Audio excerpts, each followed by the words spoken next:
And that's where all these strange colors come from. You go into darkest Africa, you ain't gonna find no yellow folk like this.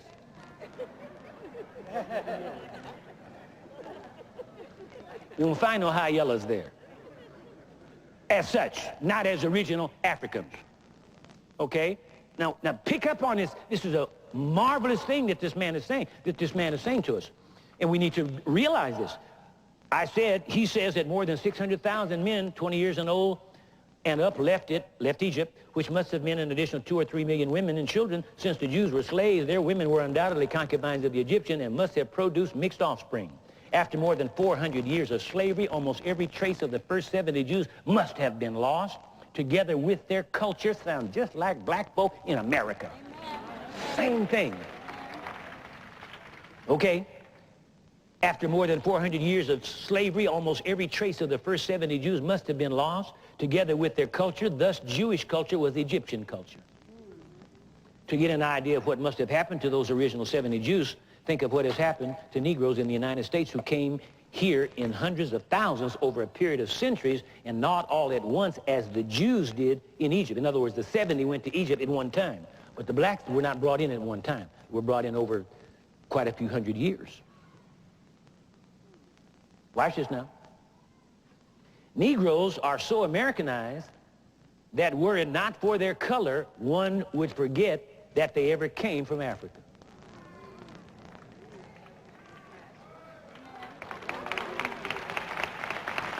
Now watch this. The Falashas, or black Jews of Ethiopia, are probably very ancient. They claim lineal descent from Abraham, Isaac, and Jacob. Call themselves Beta Israel, which means the chosen people, and observe the Passover. End of quote. In Sex and Race, Volume 1, page 28, Mr. Rogers says, and I quote, increasingly, it is being said in the most informed scientific circles that the Negro was the ancestor of the human race. Henry Fairfield Osborn, late head of the American Museum of Natural History, who undoubtedly was a black man, head of the American Museum of Natural History, who had himself a strong tinge of white fanaticism, said, Negroid stock is even more ancient than Caucasian or Mongolian man. Henry Fairfield Osborn was a white man. Now, from Man Rises to Parnasius, page 201, Princeton, New Jersey, 1928. Men of the Old Stone Age, quoting, Men of the Old Stone Age, page 262, 278, and 279, 1918. Mr. Rogers goes on to say, Griffith Taylor says, and I quote, a major principle of ecology tells us that the Negrito was therefore the earliest to develop of the 5 races. From environment, and I quote, from environment and race, page 230, London, 1927, environment and nation, on page 87, Chicago, printed in Chicago, 1936. Rogers continues, there were several of these put together. It might sound a little confusing, but you get the tape and you'll be able to go back and get it. Rogers continues, Professor W.K. Gregory, in the illustrated front piece of his book, entitled, and I quote, Our Face from Fish to Man, end of quote, gives the Tasmanian Negro as the first man. Rene Verneau, head of the Paleontological Institute of Paris says, and I quote, recent discoveries seem to indicate that the Negro element preceded the white and the yellow everywhere, end of quote. From, and I quote, Huxley Memorial Lectures for 1924. See, this stuff, they've been knowing about this stuff. You didn't get none of this in school. They didn't tell the black folk about it, and they didn't tell the white folks about it. 1924. Huxley Memorial Lecture for 1924 on page 20. Rogers, see, Rogers is a historian, so he's putting all these different things together. All this is in his book, but he's quoting from other authorities and authors, so that's why I'm trying to keep all this together. Huxley Memorial Lectures for 1924, page 20, Rogers continues, and I quote, Griffith Taylor adds in support that the Negritos, or little Negroes, were the first in Europe. After the Neanderthal, a near-human Negroid type, and that the Negritos introduced their culture all over the world. The original color of primitive man was black. He says, now, in a book entitled, going to another place now, in a book entitled The Greek Historians by Godolphin, copyright 1942, Random House Incorporated, in the book called Herodotus, chapter 104 and 105, on pages 130 and 131. Now, Herodotus was considered the father of history. Now watch this. Quoting Herodotus, who, by the way, lived 500 years before Christ and was called the father of history. Quoting, there can be no doubt that the Colchians are an Egyptian race. Before I heard any mention of the fact from others, I had remarked it myself. This is Herodotus talking. After the thought had struck me, I made inquiries on the subject both in Colchis and in Egypt. And I found that the Colchians had a more distinct recollection of the Egyptians than the Egyptians had of them.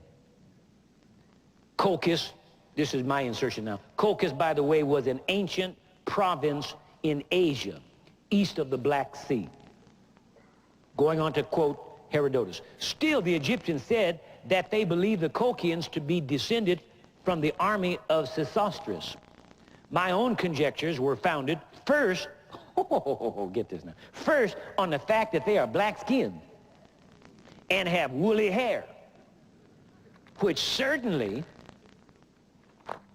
amounts to but little, since several other nations are so too.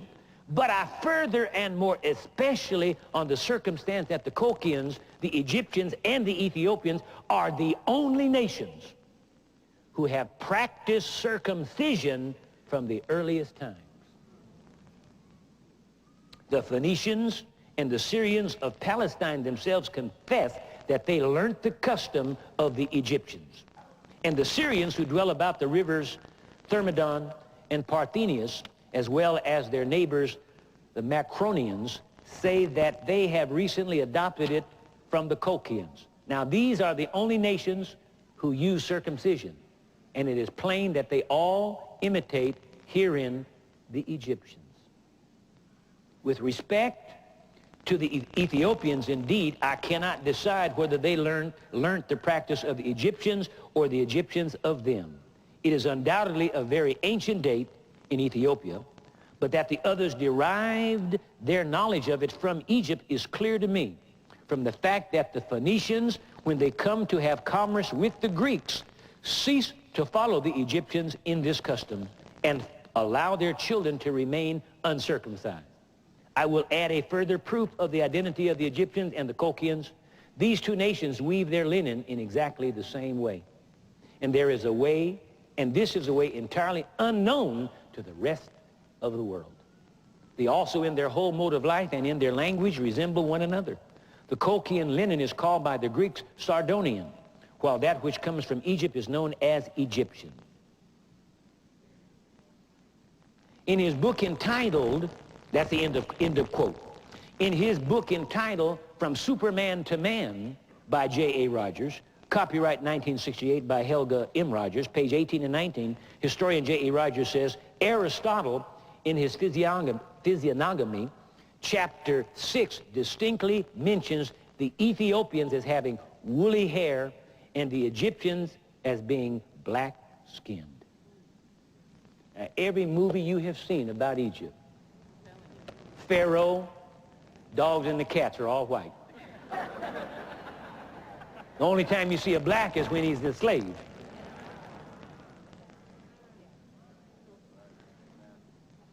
All right. Now, Rogers goes on to say, and I quote, Count M.C. de Volney, author of The Ruins of Empire, says, the ancient Egyptians were real Negroes of the same species as the other present natives of Africa. End of quote. De Volney further states in the same work, says Rogers, quoting again, to the race of Negroes, oh, watch this now, to the race, now this de Volney was a Frenchman, so he'd be classified as white. Okay, now watch this now. And I'm quoting, to the race of Negroes, the object of our extreme contempt, we owe our arts, sciences, and even the very use of speech. End of quote.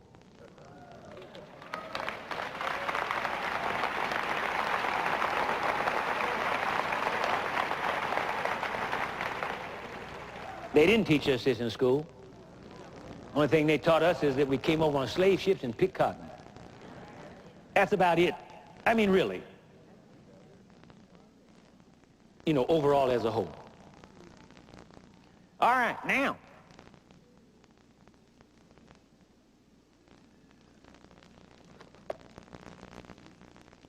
Admittedly, the references we have looked at thus far could certainly be classified as past history.